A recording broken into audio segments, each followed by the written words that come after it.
There are many ways you can use to outsource social networking. Now, the only thing with social networking is that it gets deep into the trust issue. For example, MySpace and Facebook.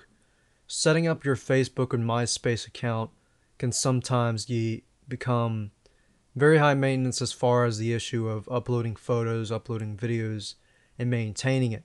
But when it comes to talking to people directly and building relationships with people, you probably don't want to outsource that area. You probably want to allow people to do the most tedious work and allow you to actually do the relationship building. Because what happens is you put your name on the line here.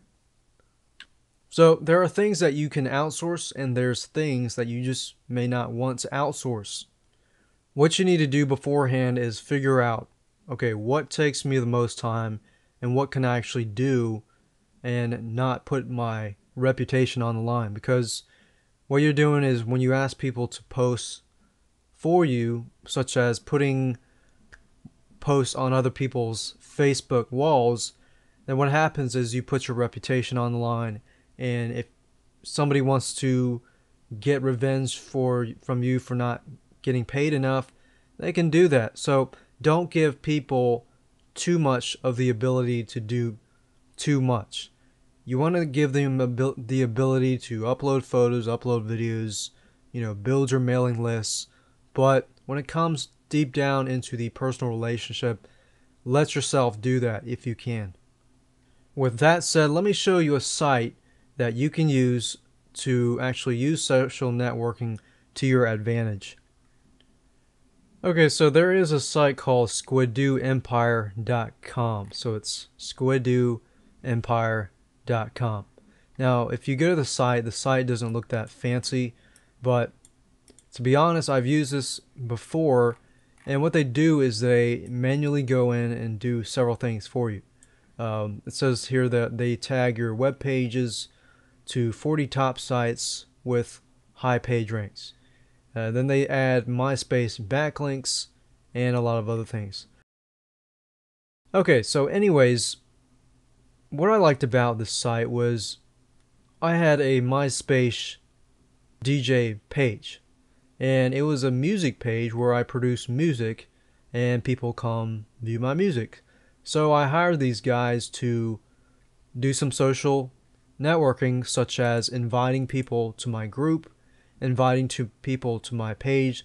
So what they did was they manually went through different DJs and different music groups and would try to get them to add me to their page. So that was a tedious work. That's something that I could outsource. Now, as far as those people contacting me, I would not outsource that to anybody else. I myself would do that just because I'd be putting myself and my reputation on the line. So you really need to look at what you can outsource tedious work and what you can do yourself, because you don't want to outsource every single thing. So from my experience, I'd highly recommend these types of sites because they give you backlinks from MySpace, Squiddo, and other social networking sites. And in fact, as far as traffic goes, I got a lot of good traffic from these sites. So give this a try. Or another thing you can do is just go to Digital Point Forums, do a quick search on, let's say for example, social networking service. And even if you don't want to go with Squiddo Empire, you can also go to Digital Point Forums and do a search for these specific services, like getting backlinks to MySpace, getting backlinks from Squiddo, and most of all, you want to make sure that they're doing it manually. Otherwise, if they're doing it automatic, you should be doing it yourself. So make sure that they're doing it manually and go at it.